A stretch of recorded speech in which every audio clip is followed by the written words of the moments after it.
की चाल। हमारे जीवन में एक ऐसा लक्ष्य होना चाहिए कि हम मानव जीवन लेकर के आए हैं, इस जीवन में कोई लक्ष्य लेकर जरूर भक्त हो, भगवान को प्राप्त करने का लक्ष्य होना चाहिए। और ये संसार में कहने वाले लोग बहुत सारे मिलेंगे, ये बोलेंगे आपको, ये डराएंगे भी, चमकाएंगे भी, लेकिन डरना नहीं। और जैसे आप अच्छा काम करते हो तो अच्छा काम करने पर लोग बुराइयां ज्यादा करते हैं। आप देखना कभी किसी शराब पीने वाले की किसी ने निंदा करी, कोई बुराई करता है उसकी? कोई भी नहीं करी, उसको मालूम है कि है ही खाता। और जब आप कभी भगवान का मंदिर जाओगे, भगवान की पूजा पाठ करोगे, सत्संग में जाओगे, कथा सुनोगे, अच्छा काम करोगे, नवदुर्गा का काम करोगे, गणेश उत्सव का काम करोगे, कोई भी धार्मिक काम में आप आगे आ जाओगे तो लोग बुराई करेंगे।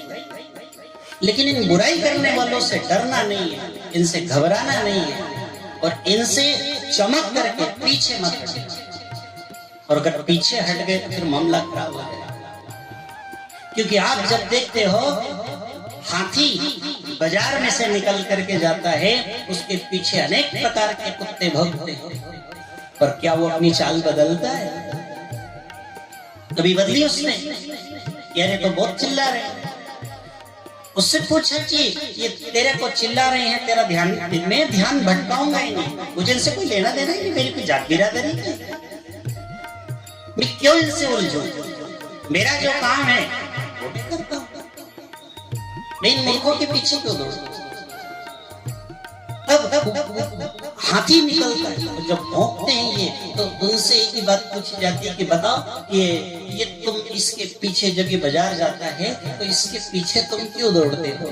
ये तुम्हारी कोई जात का है नहीं, ये तुम्हारी कोई बिरादरी का है नहीं, इससे तुम्हारा कोई खानपान मैच होता नहीं, इससे तुम्हारी हाइट का कोई लेना देना नहीं, तुम्हारा कोई गुण इस हाथी के साथ नहीं मिलता है।